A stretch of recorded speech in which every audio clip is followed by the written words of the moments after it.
الحمدللہ رب العالمین والصلاة والسلام علی سید الانبیاء والمرسلین اما بعد فاعوذ باللہ من الشیطان الرجیم بسم اللہ الرحمن الرحیم یا رب لک الحمد کما ینبغی لجلال وجہک وعظیم سلطانک رب اشرح لی صدری ویسر لی امری واحلل عقدۃ من لسانی یفقہوا قولی رب زدنی علما۔ السلام علیکم ورحمۃ اللہ وبرکاتہ۔ پارہ نمبر 22 سورۃ السبا، مکی سورہ، اردو ترجمہ اور تفسیر۔ گزشتہ لیکچر میں ہم نے اس کے تعارف کو پڑھ لیا۔ آج کے سبق میں ہم آیت نمبر 1 سے باقاعدہ آغاز کر رہے ہیں، جس میں اللہ رب العزت کی حمد و ثنا کا ذکر ہے۔ الحمد للہ الذی لہ ما فی السماوات وما فی الارض ولہ الحمد فی الآخرہ وہو الحکیم الخبیر۔ سب تعریفیں اللہ کے لیے جو مالک ہے ہر اس چیز کا جو آسمانوں میں ہے اور ہر اس شے کا جو زمین میں ہے، اور اسی کے لیے ساری تعریفیں ہیں آخرت میں، اور وہی بڑا دانا اور ہر بات سے باخبر ہے۔ بے شک تمام خوبیاں اللہ کے لیے، زمین و آسمان میں موجود تمام شے اللہ کی حمد کرتی ہے، اور اللہ تبارک و تعالیٰ کی حمد ایسی کہ کل من علیہا فان وَيَبْقَى وَجْهُ رَبِّكَ ذُو الْجَلَالِ وَالْإِكْرَامِ، کہ ہر چیز نے تو ختم ہو جانا، باقی رہنے والی ذات اللہ کی۔ وَلَهُ الْحَمْدُ فِي الْآخِرَةِ، یعنی یہ بتایا گیا کہ صرف اس جہان فانی کی ہر چیز اس کی نہیں، بلکہ عالم آخرت کی ہر شے کا خالق و مالک بھی وہی ہے۔ وہاں بھی اسی کی حکمرانی ہوگی۔ جو نعمت کسی کو ملے گی وہ اسی کی جود و عطا کا کرشمہ ہوگا، اسی لیے وہاں بھی ہر قسم کی حمد اور توصیف کا حقدار صرف اللہ ہی ہے۔ اسی امر کا یہاں ذکر کیا گیا، وَهُوَ الْحَكِيمُ، اور وہ بڑا دانا، الخبیر، اور وہ ہر بات سے باخبر ہے۔ کون سی بات سے باخبر ہے؟ ہر چیز سے۔ مراد یعلم، وہ جانتا ہے، ما یلج فی الارض وما یخرج منہا، وہ جانتا ہے جو زمین میں داخل ہوتا ہے اور اسے بھی جو زمین سے نکلتا ہے۔ مراد کیا ہے؟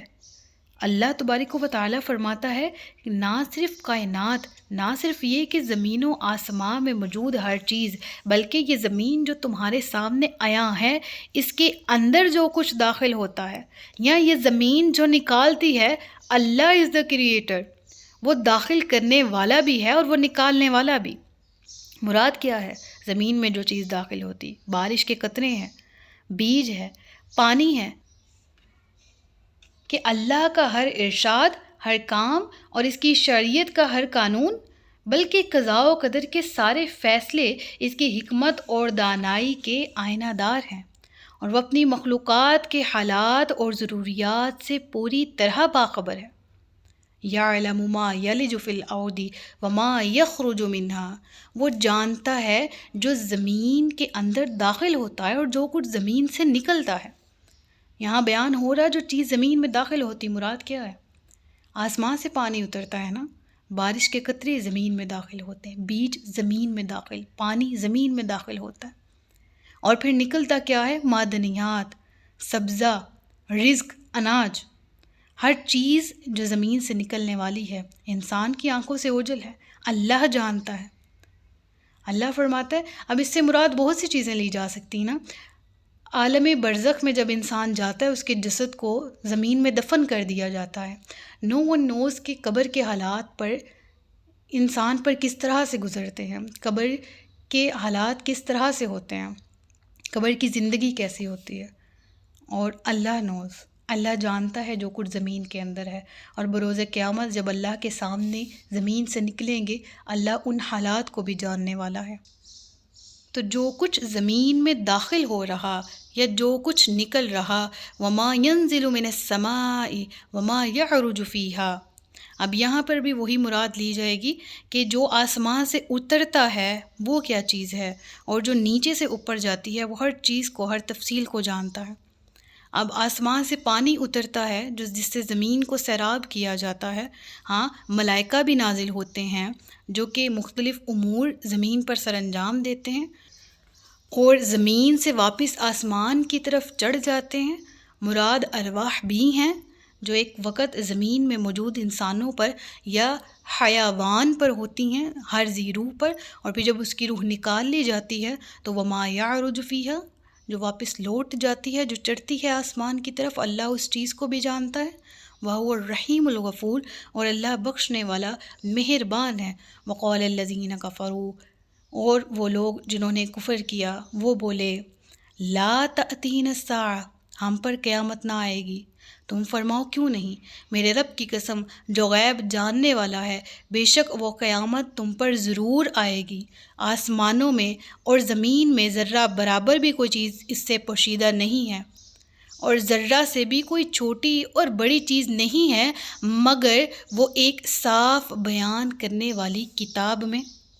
یعنی کفار وقوع قیامت کے منکر تھے اور اس کے انکار میں بڑے متشدد بھی تھے، اور بڑے وثوق سے کہا کرتے تھے کہ قیامت نہیں آئے گی۔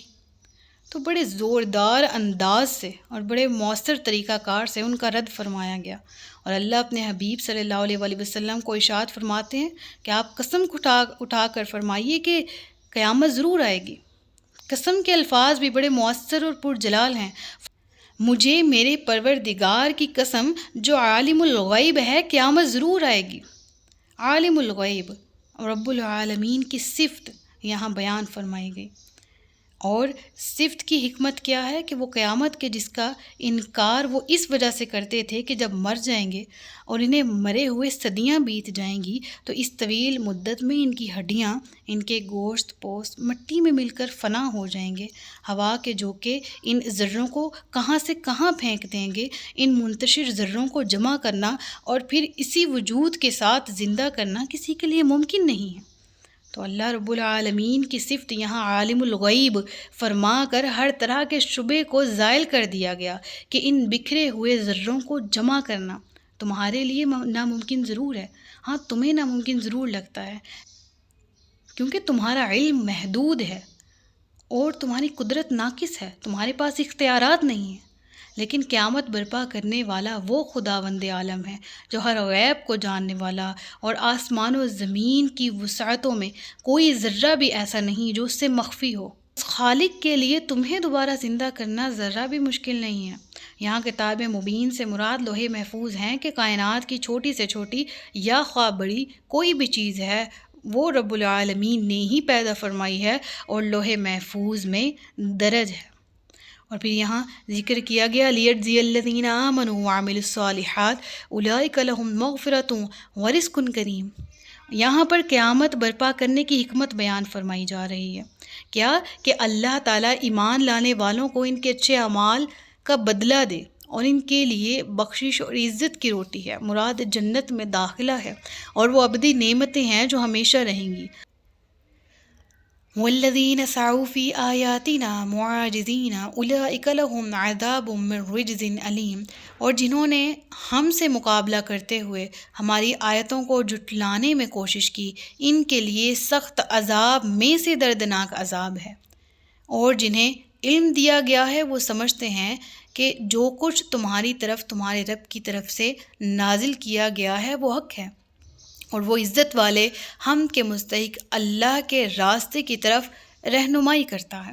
تو یہاں پر ذکر کیا کیا گیا کہ وہ لوگ جو کہ اللہ تبارک و تعالیٰ کی ذات کا انکار کرتے ہیں، بار بار انکار کرتے ہیں، اللہ کی ذات کے، اللہ کے وجود کے ہونے کی نفی کریں، یا اس کے صفات میں سے کسی صفت کو ماننے کی نفی کریں، یا وہ عقائد جو رب العالمین کی طرف سے نازل کیے گئے ہیں ان عقیدے میں سے کسی ایک عقیدے کا رد کرے، اس کو جھٹلائے، اللہ فرماتا ہے کہ ان کے لیے بڑے سخت عذاب میں سے دردناک عذاب ہے۔ یعنی شدید ترین بدترین عذاب کو رجز کہا جاتا ہے، اور علماء اس کی تفسیر میں لکھتے ہیں یعنی انہیں ایسا عذاب دیا جائے گا کہ معمولی قسم کا نہیں ہوگا بلکہ بڑا شدید اور المناک ہوگا۔ اس عذاب کی ایسی شدت ہوگی کہ وہ اپنی شدت کے باعث لرزا دینے والا ہوگا۔ پے در پہ جھٹکے مراد ہیں یہاں پر، اور وہ لوگ جو کہ اولو العلم ہیں، مراد صحابہ کرام ہیں، اور بعد میں آنے والے ایماندار لوگ ہیں، اور اہل کتاب کے وہ علماء ہیں جو قرآن پر اس کی نشانیوں سمیت رسول اللہ صلی اللہ علیہ وآلہ وسلم پر ان کی نشانیوں سمیت ایمان لائے جنہوں نے رسول اللہ کو دیکھا پایا، قرآن کو دیکھا پایا اور اس پر ایمان لائے، کیونکہ ان کی کتابوں میں یہ نشانیاں موجود تھیں۔ اللہ فرماتا ہے کہ وہ لوگ بھی ہیں جو کہ اپنے علم کے پائے، جن پر علم آ گیا، انہوں نے اس قرآن پر ایمان لائے اور کہا کہ یہ یقیناً حق ہے۔ وَيَهْدِي إِلَىٰ صِرَاطِ الْعَزِيزِ الْحَمِيدِ، اور یہ عزت والے حمد کے مستحق راستے کی طرف رہنمائی کرنے والا قرآن ہے۔ اور وہ لوگ جو کافر ہیں وہ بولے کہ کیا ہم تمہیں ایسا مرد بتا دیں جو تمہیں خبر دے کہ جب تم بالکل ریزہ ریزہ ہو جاؤ گے تو پھر تم دوبارہ نئی پیدائش میں ہوگے؟ کیا اس نبی نے اللہ پر جھوٹ باندھا ہے یا اسے پاگل پن کا مرض ہے؟ بلکہ وہ لوگ جو آخرت پر ایمان نہیں لاتے وہ عذاب اور دور کی گمراہی میں ہیں۔ یعنی یہاں کفار کی آپس میں جو مجلس لگتی تھی، جو آپس میں بیٹھک میں وہ گفتگو کرتے تھے، اس کا ذکر کیا گیا کہ نبی کریم صلی اللہ علیہ وآلہ وسلم جب ان کے انکار کے باوجود بھی انہیں قیامت سے ڈراتے تو وہ ازراہ تعجب اپنے دوستوں کی بیٹھک میں بیٹھے ہوئے یہ باتیں کرتے اور وہ کہتے کہ کیا ایسے مرد کے بارے میں تم نے سنا ہے؟ کیا تم جانتے ہو کہ وہ کہتا ہے کہ جب ہم ریزہ ریزہ ہو جائیں گے دوبارہ نئی پیدائش ہمیں دی جائے گی؟ یعنی بڑے تعجب کے ساتھ اس چیز کا ذکر کرتے کہ ہمارے انکار کے باوجود کوئی بڑے وثوق سے یہ دعویٰ کر رہا ہے۔ تو یہ تعجب کے اظہار کی لکیر کھینچی قرآن نے یہاں پر۔ اور پھر اس کے بعد جو ذکر ہے نا کہ کیا اس نبی نے اللہ پر جھوٹ باندھا ہے یا اسے پاگل پن کا مرض ہے، یہ انہی کے الفاظ ہیں۔ یعنی آپس میں باتیں کرتے ہوئے کہتے کہ وہ شخص کا معلوم ہے جو قیامت کے آنے کا دعویٰ کرتا ہے اور کہتا ہے کہ موت کے بعد ہم اٹھائے جائیں گے، یا تو یہ جھوٹ باندھتا ہے یا اسے پاگل پن کا مرض ہے، استغفر اللہ۔ یعنی کفار یہ الزام لگایا کرتے کہ یا تو یہ جان بوجھ کر جھوٹ بولتے ہیں اور کذب بیانی سے کام لے رہے ہیں، یا تو یہ ان کا دماغی توازن جو ہے وہ بگڑ گیا ہے۔ مجھے تو یہ تفسیر کرتے ہی دل کو کچھ ہوتا ہے نا کہ میرے رسول، میرے نبی کریم صلی اللہ علیہ وآلہ وسلم کو کس طرح کے الفاظ کا سامنا کرنا پڑتا تھا تبلیغ کے دوران، اور ایک ہم ہے کہ زندگی میں ذرا سی مصیبت آ جائے تو نیکی چھوڑ دیتے ہیں کہ میری نیکی نے مجھے کوئی صلہ نہ دیا، کوئی بدلہ نہ دیا۔ ہم شروع میں ہی سب کچھ چھوڑ دیتے ہیں، نیکی کرنا، حوصلہ چھوڑ دینا، ہمت، ارادے کی جو ہمارے کمزوری ہے، یہ سب اسی کے نتائج ہیں کہ ہم بڑی جلدی اپنی ہمت ہار بیٹھتے ہیں اور ہم بڑی جلدی نیکی سے منہ موڑ لیتے ہیں کہ اس سے ہمیں کوئی صلہ نہیں ملا۔ لیکن قربان جاؤں نبی کریم صلی اللہ علیہ وآلہ وسلم کی ذات گرامی پر کہ کیسے کیسے الفاظ سننے کو مل رہے ہیں، لیکن جو حکم اللہ کی طرف سے آپ کو آ گیا اس کی تبلیغ آپ نے کرنے کا حق ادا فرما دیا۔ اللہ رب العالمین ان کی اس بات کا جواب دیتا ہے، بل الذین لا یؤمنون بالآخرۃ فی العذاب والضلال البعید۔ اللہ فرماتا ہے یہ جو ایسی باتیں کر رہے ہیں بلکہ وہ لوگ جو آخرت پر ایمان نہیں لاتے در حقیقت دور کی گمراہی میں تو وہ مبتلا ہیں۔ یعنی وہ نبی کے بارے میں باعث تشویش گفتگو کرتے ہیں، در حقیقت تو دور کی گمراہی میں وہ جا پڑے ہیں اور عذاب میں تو وہ مبتلا کیے جائیں گے۔ افلم یروا الی ما بین ایدیہم وما خلفہم من السماء والارض، کیا انہوں نے نہ دیکھا جو آسمانوں اور زمین اور ان کے آگے اور پیچھے ہے؟ اگر ہم چاہیں تو انہیں زمین میں دھنسا دیں یا ان پر آسمان کا ٹکڑا گرا دیں، بے شک اس میں ہر رجوع لانے والے بندے کے لیے نشانی ہے۔ ہم کیوں اس طرح کا رویہ اختیار کیوں؟ اللہ فرما رہا ہے میں چاہوں تو میں زمین میں دھنسا دوں، میں چاہوں تو آسمان سے کوئی ٹکڑا گرا کر نیست و نابود کر دوں۔ اس میں سوچنے والوں کے لیے نشانیاں ہیں، رجوع لانے والے بندے کے لیے نشانی ہے کہ کیوں مہلت مل رہی ہے، کیوں اس بار پہ جائیں جس کا ذکر ہم نے سورۃ الاحزاب کے آخر میں کیا، جس کو اٹھانے کا اقرار انسان نے کیا تھا، جس نے کہا تھا میں اٹھاؤں گا اور پھر روگردانی کر رہا ہے، اور اس پر بار بار اللہ فرما رہا ہے میں مہلت دیے جا رہا ہوں، میں چاہوں تو تمہاری پکڑ کر لوں، لیکن وہ مہلت ہی ہے، وہ میری رحمت کے باعث تم پر عطا کی جا رہی ہے کہ تم رجوع لاؤ، اور اس میں تمہارے لیے بہت بڑی نشانی ہے، شاید کہ تم سمجھو۔ تو یہاں پر رکوع مکمل ہوتا ہے اور اس کے آگے سیدنا داؤد علیہ الصلاۃ والسلام کا ذکر موجود ہے، تفصیلات انشاءاللہ اگلے رکوع میں پڑھیں گے۔